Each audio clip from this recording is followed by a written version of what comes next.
Yes, inshuti bakunzi ba Amavubi News nkomeje ko nagenda mbifuriza bwa neza, nkomeje ko nagenda mbifuriza amahoro y'Imana ndetse n'imigisha byayo kabisa. Banyarwanda kazi kabisa nari mbakumbuye, twari tumaze igihe kabisa turimo kabisa tugenda tubategura ibintu byinshi kabisa byiza.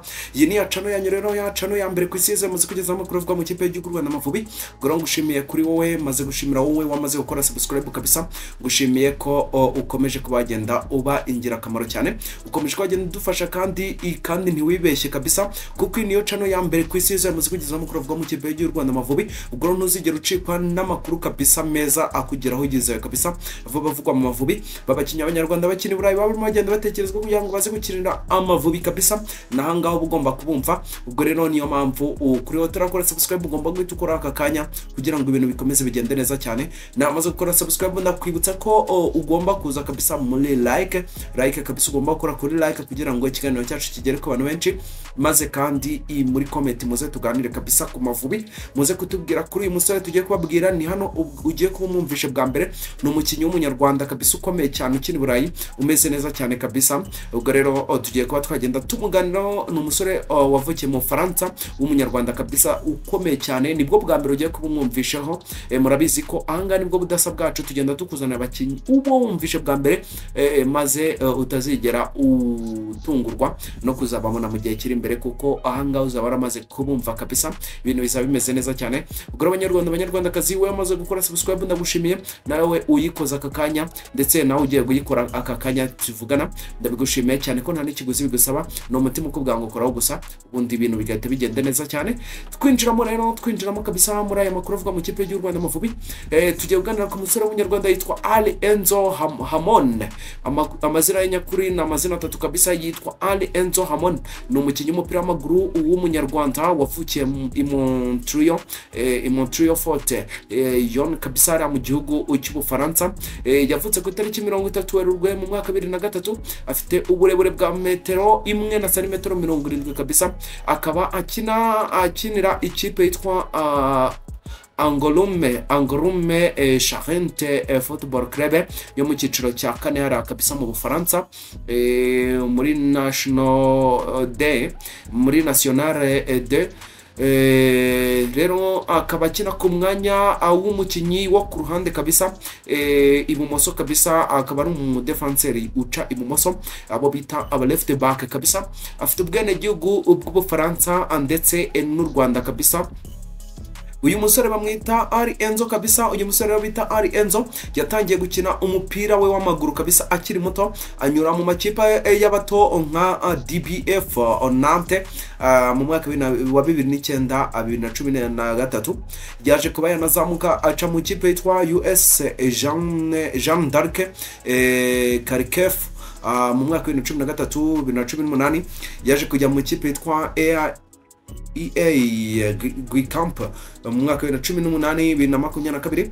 Yazamuwe mu kipe y'abakuru ya Guicamp n'ubundi, aho yakinnye imikino 8 mu mwaka wa 2022 mu mwaka wa 2023 yakinnye imikino 8 kabisa mu ikipe ya USSA Everton. Mu mwaka kandi wa 2024 yasinye ikipe yitwa Angoulême Charente, aho amaze gukina rero imikino 25 muri uyu mwaka, muri sezo kabisa 2024-2025 amaze kwakinamo imikino 25 kabisa. Urumva ko ni umukinnyi ukomeye cyane, ni umukinnyi udasanzwe kabisa. Uyu musore rero bita Ali Enzo ni umukinnyi w'intangarugero kabisa mu kibuga, azwiho gukina neza ku ruhande rw'ibumoso. Afite umuvuduko n'ubuhanga bwo gucenga neza cyane kabisa, agira amacenga akomeye cyane. Ni umukinnyi ugira umuvuduko ushobora kuba yafasha ikipe mu gihe yataka, kandi ashobora no kwifasha mu gihe idefanda kabisa, kuko ni umukinnyi uzi kugumana baro, uzi gucenga cyane, kandi ni umukinnyi uzi kudefanda nyine birumvikana nka nimero 3 kabisa. Akinisha ukuguru kw'ibumoso kabisa, kandi ashobora gukina ku mwanya wa myugariro hagati kabisa. Ashobora kuba yakina nka nimero 4, yiwa ashobora no kuba yakina nka nimero 5, kimwe nuko ashobora kuba yakina nka nimero 3 kabisa. Rero mu mikino 25 yakinnye mu mwaka wa 2024-2025 muri iyi season n'ubundi turimo, yagaragaje ubwitange n'ubushobozi bwo gufasha ikipe ye mu bwugarizi kabisa, ndetse n'igihe yataka kabisa. Abo mukinnyi mwiza cyane kabisa. reka turebe ku inkomoko ye kabisa n'icyerekezo cye mu Mavubi kabisa. Uyu musore rero nubwo yavukiye mu Bufaransa, uyu musore bita Ali Enzo afite inkomoko mu Rwanda kuko afite ubwenegihugu bw'u Rwanda. Yakinnye imikino ibiri mu kipe y'igihugu y'Ubufaransa yabatangije imyaka 17, ariko ntarakinira ikipe y'igihugu nyine nkuru ya senior team nyine. Urabizi ko bisaba ko nibuze abo warakinye imikino 3 mu kipe nkuru, nibuze nibwo uba wabaze kuba umwene gihugu nyine nta ikindi gihugu wemerewe gukinira, ariko nta mukino n'umwe arakinira ikipe y'igihugu nkuru y'Abafaransa. Bityo rero afite amahirwe yo gukinira ikipe y'igihugu Rwanda Amavubi. Niba rero yabisabwa kabisa cyangwa se akaba ubwe yabisaba kandi akemererwa n'ishyirahamwe ry'umupira w'amaguru mu Rwanda Ferwafa, cyangwa se rikaba ryamuganiriza nyine hakiri kare kuko uyu umusore ukiri mutoya umeze neza cyane ushobora kuba yafasha byinshi. Ubwo rero Ferwafa imwegereye kabisa, ibintu byakunda kabisa yakinira u Rwanda, nta muziro n'umwe afite watuma adakina u Rwanda. Ari naho ababyeyi be bombi kabisa, bombi ni Abanyarwanda bakomoka hano mu Rwanda kabisa. Urumva ko byaba ari byiza cyane, yaba ari inyongera ikomeye cyane mu Mavubi. Nimero 3 murabizi ko iyo Nshimwe Emmanuel Mangwende yavunitse ubu ubona nyine hari ahantu hari icyuho, ariko uyu musore aramutse aje byafasha cyane, byaba byiza cyane kabisa. Uyu musore rero icyerekezo cye kabisa, uyu musore Ali Enzo Hamon afite rero ejo hazaza heza kabisa nk'umukinnyi w'umupira w'amaguru. Amaze kwigaragaza mu makipe atandukanye yo mu Bufaransa yose twagiye tuvuga, amakipe akomeye yagiye acamo kabisa, harimo Nantes, amakipe nka Jean d'Arc Kefou, aca mu makipe nka Gricamp, aca mu makipe kabisa ayo yose twagiye tubabwira. Yagiye acamo nka Vertu ndetse na Angoulême Charente ari nayo akinira uyu munsi. Urumva ko nyine ni umusore ufite ejo hazaza kabisa heza, kuko yagiye akina nyine mu makipe menshi kabisa, yagiye aca mu makipe menshi kabisa. Ubwo rero uyu musore akaba afite n'ubushobozi kabisa bwo kuba yanakina icyiciro cya mbere mu Bufaransa, kuko urumva niba ku myaka ye yaratangiye no Abafaransa baratangiye kumutekerezaho, abo bamuhamagara mu batoya, nuko nyine aba ari umukinnyi ukomeye cyane. Niba rero yakomeza kwitwara neza ashobora kugera ku rwego rwo hejuru, ndetse no gufasha ikipe y'u Rwanda Amavubi kugera ku ntsinzi kabisa, ndetse no kuba yagenda yifasha mu marushanwa mpuzamahanga agenda akina nka za AFCON, amarushanwa y'abakiri batoya, ama-under. Ashobora no kuba yazagufasha mu gushaka tike y'igikombe cy'isi. Ni umukinnyi nyine ukomeye n'ubundi wagenda afasha byinshi ikipe y'igihugu y'u Rwanda Amavubi. Ubwo rero uyu musore rero nk'abanyarwanda benshi kabisa, Abanyarwanda kabisa bakwiye gukurikirana no gushyigikira uyu musore bita Ali Enzo Hamon, kuko no umukinnyi wanyu kandi birumvikana kuko ari umwe mu bakinnyi bafite inkomoko mu Rwanda kabisa, bakina ku rwego rwo hejuru. Gushyigikira rero abakinnyi nk'aba bizafasha kabisa guteza imbere umupira w'amaguru mu Rwanda, ndetse yewe no kongera icyizere mu kipe y'igihugu Rwanda Amavubi, kuko umukinnyi nk'uyu nguyu nyine iyo umweretse yuko umushaka kabisa, Abanyarwanda nyine bakaba bamupostinga, bakaba bamushyigikira mu byo akora kabisa ku social media ye, bigenda bimwereka yuko mu Rwanda nyine bamukunda, bikaba byazoroshya transfer yo kuba yatangira kuza gukinira ikipe y'igihugu y'u Rwanda Amavubi. Bamwita Ali Enzo Hamon, ni urugero rwiza kabisa rw'umusore w'umunyarwanda wateye imbere kabisa mu mupira w'amaguru.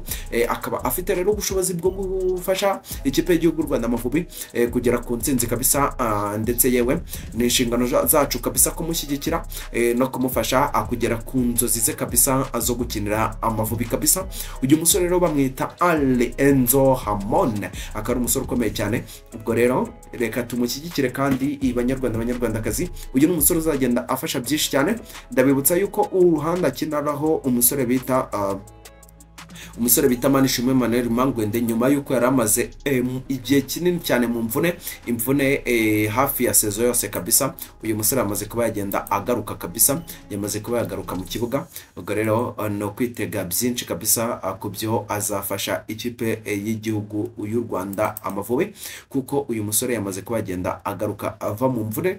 Ubwo rero Abanyarwandakazi kabisa, dukomeze tubane kabisa kuri channel yanyu, mukore subscribe kuri utarayikora, like comment kabisa, ibintu bikomeze bigenda neza cyane, kandi dukomeze dushyigikirane.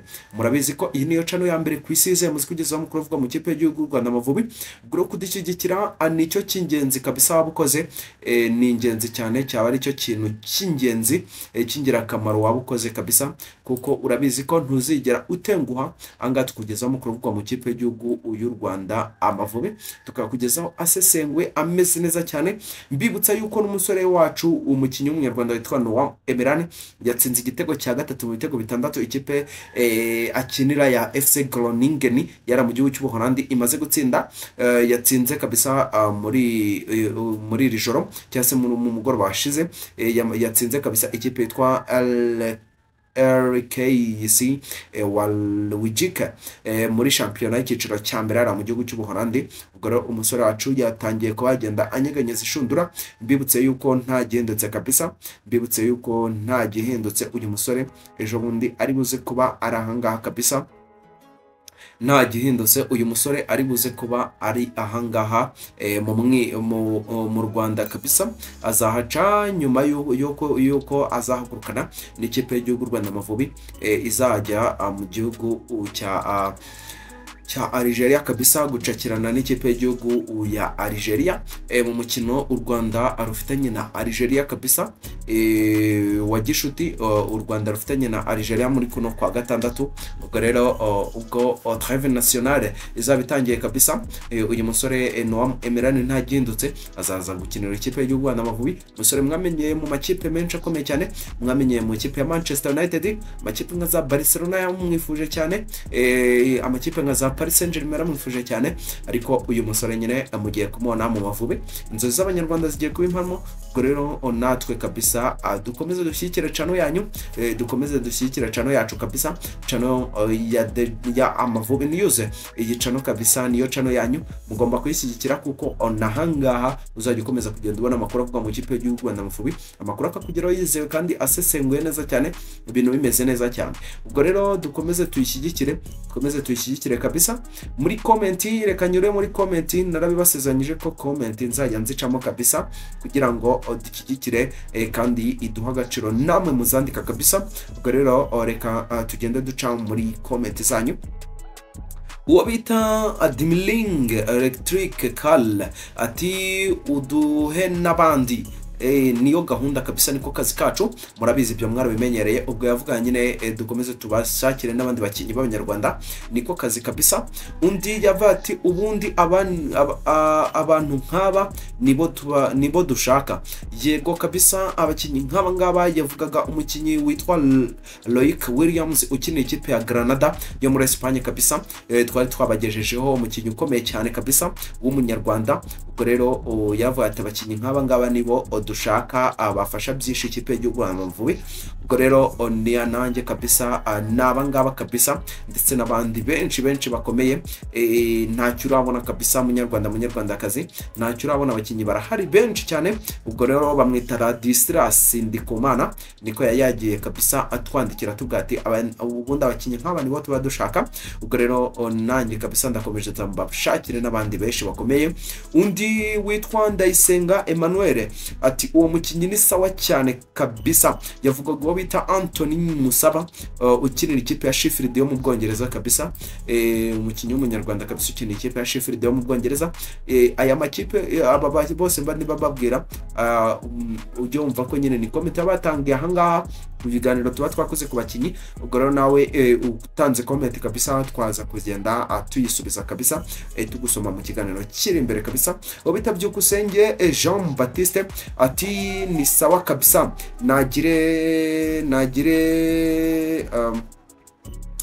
nagire baduhe umusimbura we kuri nimero akinaho.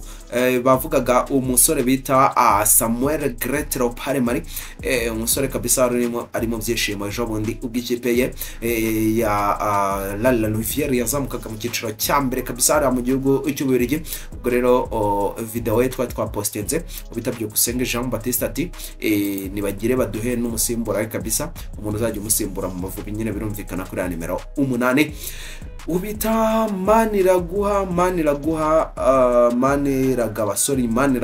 Maniragaba Edouard Maniragaba Edouard ati welcome kabisa, uyaduhe yose kabisa, nanjye nicyo mbereyeho ahangaha, ngomba kujya bahaye yose, nta na rimwe kabisa ngomba gucyura. Uwo bita Nzayisenga Jean ati ese Ferwafa yo ikora iki kugira ngo baze gutanga umusanzu wabo mu Mavubi? Mu mwanya wanjye kabisa Ferwafa iba nayo nyine igerageza, ariko nyine murabizi aba bakinyi nyine babisaba process nyinshi cyane kabisa, hari gihe bwo bakugora cyangwa ugasanga Ferwafa hari n'igihe itabishyizemo imbaraga cyane, ariko birumvikana n'inshingano zayo kabisa ko bagenda ibyitaho ibintu bikagenda neza cyane. Ubwo rero nyine Ferwafa nuko nayo wa mugani wawe igomba kuba yagenda ibyitabo abakinyi nk'aba ngaba, bakaba baganirizwa bagatangira kuba bagenda bazanwa mu kipe y'igihugu y'u Rwanda Amavubi. Uwo bita Nzayisenga Jean ati badufashe babazane bose baze batange umusanzu wabo mu kipe y'igihugu y'u Rwanda Amavubi. Ni ngombwa cyane kabisa, kuko nabo n'abanyarwanda bamugani bagomba kuza bagatanga nabo bagatanga umusanzu wabo mu kurwubaka. N'ubundi Nzayisenga Jean ati kabisa courage bajye babazana, turabakeneye ngo batange umusanzu wabo mu Mavubi kabisa. Ni ngombwa cyane kabisa, niko bigomba kumera kabisa. Nzayisenga kabisa turagushimiye cyane kabisa, uri umuntu umusaza, uri umuntu mutaramu. Uwo bita niyo mukiza Theodore ati yego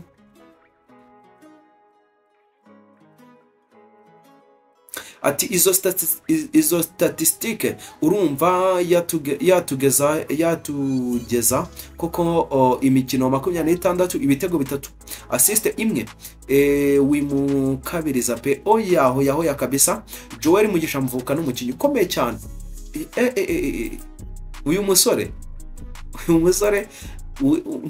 ntuvuge ngo statistike ngo ibitego 3 ngo assist imwe. Uyu ni umukinyi ukomeye cyane, no muwinga bro, no muwinga kabisa.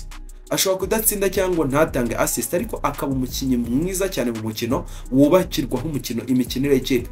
Uyu musore Joel Mugisha Mvuka sinzi ni wararebye Young Boys mu mwaka ushize muri Champions League, umusore yari arimo, sinzi ni wararebaga ibintu yakoraga, ibitendo yakoraga. Uyu ni umusore ukomeye cyane, na nubu arakomeye nyine mu kipe ya Lorient mu gihugu cy'u Bufaransa. Ni umukinyi ukomeye cyane. Reka turebe undi bamwita Tumukunde James. Tumukunde James kabisa, turagushimiye cyane. Uwo bita Tumukunde James, turebe uwo bita Radislas Indikumana ati none se niki kigaragaza ko ari umunyarwanda, ko ntacyo wadusisuriye ni mama we uri umunyarwandakazi bamusigurira abantu neza. Okay, uyu musore ni umunyarwanda kabisa, ni umunyarwanda kabisa. Mama we ni umunyarwandakazi. Ni umunyarwandakazi kabisa, nizere ko usubijwe kabisa. Mama we ni umunyarwandakazi, papa we ni umunyazimbabwe. Uyu musore akaba yaravukiye mu Bwongereza kabisa. Undi bamwita Fidel Lerande ati ndamuzi cyane kabisa. Uyu nguyu we yavugaga nyine uwo bita Trenyon wa Liverpool kabisa. Uwo bita Janvier Habumugisha ati muri kuruhira ubusa ati muri kuruhira ubusa n'abamaranga ati yarabifatanyije cyane biragorana kubisoma. N'abamara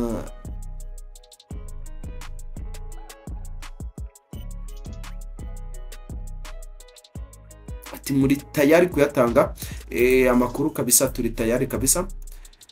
Ubwo rero banyarwandakazi, reka tube kabisa twaba ibitekerezo byanyu, ndakeka ari ibyo ngibyo mwaduhaye mu biganiro bitambutse. Ubwo rero muze kuduha n'ibindi byinshi kabisa muri iki kiganiro, ndetse no mu bindi biganiro biri imbere. Dukomeze tubane kabisa, mukomeze mudushyigikire. Iyi niyo channel yanyu kabisa, iyi ni ya channel yanyu. Murabizi ko n'ibitekerezo byanyu nyine ngomba kubisoma kuri channel yanyu. Channel yanyu igomba kubera homwe, igomba gukorera mwe kabisa, kugira ngo ibintu bikomeze bigende neza cyane kabisa. Mukore subscribe muri benshi kabisa, subscribe yikoreho, like, comment, kugira ngo ikiganiro cyacu kigere ku bantu benshi, maze dukomeze tubane kabisa, dukomeze tubane. murabizi ko kuba mbakundaho nicyo kintu cya mbere muri gihe mbabwira, kandi niko kuri. Ubwo rero namwe mukomeze munkunde, munkundishe n'abantu kabisa banyu, mukore like, bya ikiganiro cyacu kigere ku bantu benshi, mugende kabisa mudufashe subscribe, niba utarayikora kabisa uhita uyikora aka kanya. Subscribe kabisa ni ingenzi, uhita uyikora aka kanya niba utarayikora, maze dukomeze dushyigikire kabisa Amavubi News channel yanyu, channel y'abanyarwanda, kugira ngo ikomeze ibagezeho amakuru bavugwa mu kipe y'u Rwanda Amavubi, nta ngingimira kabisa, nta kitobya. Ubwo rero tuba tugomba kuyabagezaho buri kanya kabisa, tugomba kubagezaho inkuru yose, tugomba kubagezaho abakinnyi b'abanyarwanda bakina i Burayi, bamwe baba baravukiye i Burayi, baba bagenda batekerezwaho. Urutonde runini ni rwose kabisa, ruracyari rwose, ntacyo murabona. Ubwo rero amazina akomeye aracyahari, kandi y'abakinnyi b'abanyabigwi bari kugenda bubaka ibigwi i Burayi b'abanyarwanda. Ubwo rero dukomeze kabisa dushyigikirane, mukomeze mushyigikire channel yanyu, ndabakunda cyane. Imana ikomeze ibarinde kandi ibahe umugisha. Ciao ciao, tubonane mu biganiro biri imbere.